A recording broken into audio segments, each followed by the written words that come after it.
What is up, guys? It is Quinn here, back with another video, and today I'm going to be going through 5 tips on how you guys can dominate the early part of your fantasy football season.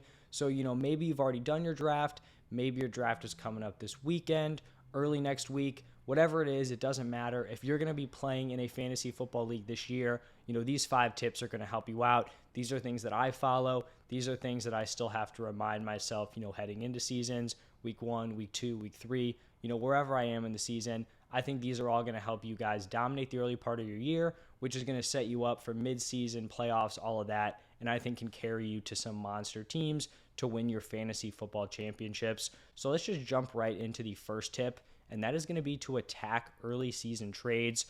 Either next week or maybe after week 1, I'm going to do another video, basically focused in all on this, how to attack early season trades. I think early on in the season is the best opportunity to make trades, especially if you're in home leagues, more casual leagues. People really, really overreact early on to their players' production, right? If they draft a player in the 3rd, 4th round, that player goes out, has a bad week 1, that dude's already panicking. They're trying to shop a player. You see this every single year. You have the guy, they take a player, they struggle week 1, that person overreacts, they want to trade them off your team. So this is the time in the season where if you see an underperforming player or maybe an underperforming team overall, just throw out some offers. Now, if they're not super susceptible to this, they see the offer, they're like, nah, man, I'm going to wait it out. Don't be one of those guys who's writing them 9 paragraphs on why this trade is so amazing for them. Don't be that guy. Just kind of move on. But if you send out a few offers, just throw some feelers out there. If they're countering, remember, maybe they're interested in dealing that player. So it's just something you have to look out for. It's just kind of a spot where early on in the season, if you really are knowledgeable about fantasy football, you probably have a leg up on your league mates. You know that just because a player, maybe underperformed week 1, week 2, they can still have a fantastic fantasy season, especially if their usage is there. Right, like if a wide receiver gets targeted 10 times, they catch, 4 of those for 50 yards. It could just be an off game. The volume is there. Same thing at the running back position. One player I remember last year, I think it was Bucks Cowboys. They were the first game of the season on Thursday night. And the Bucks, had a great offensive performance. Brady balled out. I think you had AB balling out. I think he had a deep touchdown. Gronk was balling. I think Godwin had a solid game. The one odd man out of that game was Mike Evans. People were concerned, AB's going to overtake his spot. There's too many weapons here. Evans can't produce. He was someone I was trying to trade for in every single league I was in. It was just a spot where it's like the Bucs team is stacked. They're going to have a top offense. They have a ton of weapons. Mike Evans is going to have his games. He's going to have the games where he's not as involved. But people were already trying to panic, already trying to sell him off. So that's just kind of an example of what happened last year. And, it's something that could definitely happen early on this year as well. The second tip is going to be send 2-for-1 offers. And this tip kind of leads into the next one, but we'll get to that in a little bit. Early on in the season is the best time to be sending 2-for-1 offers. And what I mean by that, don't send 2 good players away for 1 good player. What I mean is you take a solid player, maybe someone who's borderline startable, a flex option, and then you throw in a piece from your bench. You combine those 2 players together for maybe a locked-in starter. So maybe you've got like a high-end RB3, you're adding a solid bench wide receiver, you go out, try to find a mid-tier running back 2. You're giving up 2 players, but you're getting the better option, and then you're going to be able to hit the waiver wire to bring in another player. This especially is valuable if you're in, leagues with less teams, so 8-team, 10-team, 12-team.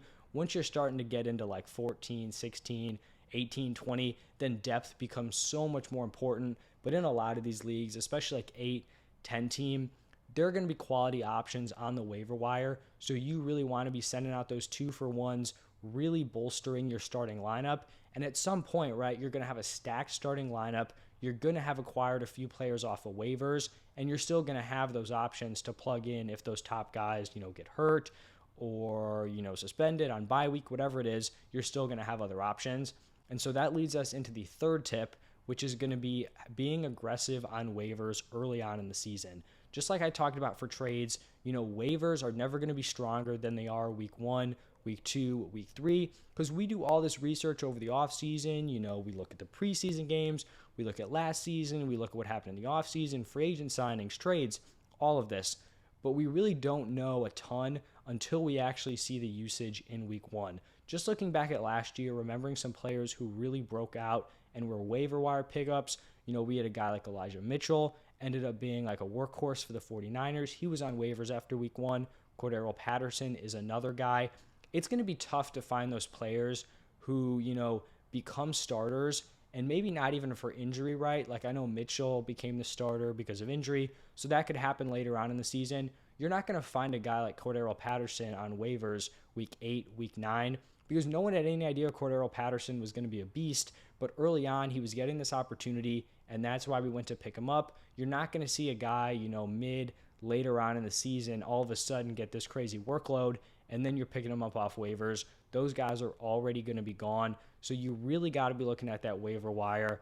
Week 1 is super important. Week 2, all of that. I'll touch on this point a little bit more in number 5, but that's number 3. Make sure you are aggressive on the waiver wire, making those claims, going after top players.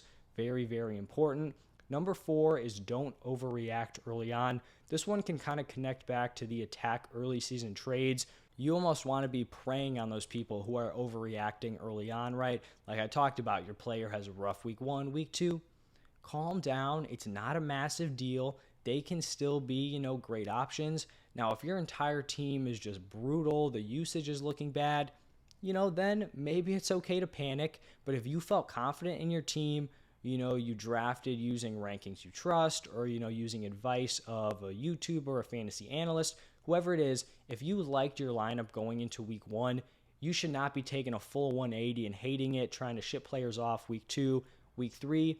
Another thing I think you'll see is people kind of try to overmanage their fantasy roster. It's possible you start out rough. Maybe you start off 0-3, but it's possible to start off 0-3 where your team is doing well. You just get really unlucky with the matchups. This is not a spot where you're like, all right, I need to make a change. Let's make some moves. Don't make moves just to make moves. Only make moves if you actually think they're going to benefit your team. So that's number 4. Do not be overreacting, to early season struggles. It happens. Luck is a big part of fantasy football. You could be just getting unlucky. So now moving into number 5, this one is going to be understand your league settings. And you may be saying, Quinn, duh, obviously you have to understand your league settings. But I'm talking deeper than just, is it PPR scoring, standard scoring, half point PPR?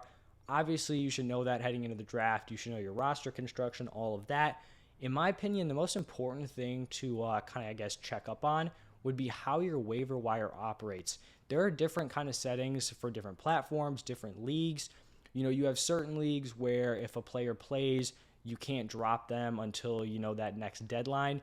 There are other leagues where maybe you had a guy play on Sunday, and you can actually drop that player for someone who's playing on Monday night. So maybe, you're going to drop this guy anyway. You want to snag someone from Monday night because you think maybe they have a breakout. You don't want them sitting on there for everyone else to get a shot. So that's a difference, that you'll see on the waiver wire. Another one that actually happened in one of my home leagues, this was completely unintentional. I don't think the league manager, meant for it to be like this.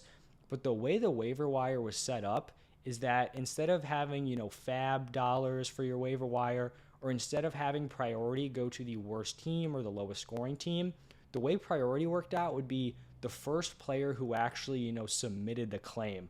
So, say you see Raheem Mostert go down week 1, Elijah Mitchell takes over. If I went to that, waiver wire, added Elijah Mitchell, I would be getting him when those waiver wires processed. That was not something that the league was expecting or intended on. I didn't even check that. I didn't really know until a few weeks into the season. I started to realize, if I'm 3-0, how did I get this player? I bet a bunch of other people submitted. So that's something where I didn't even pick up on it. You just want to make sure, you have a leg up on your league mates if that is possible. So understanding your settings. Also, maybe leagues have different exceptions for like the IR spot. Maybe you can only put players on there who are actually on the IR. Can you put suspended players on there? Can you put players on there who are just out? I'm pretty sure that actually was the argument that stemmed from the baseball fantasy football league. What was it, like Jock Peterson and Fam, where I think Jock Peterson put a dude on his IR when he was out for 1 week, but wasn't on the IR, and Fam thought that was cheating.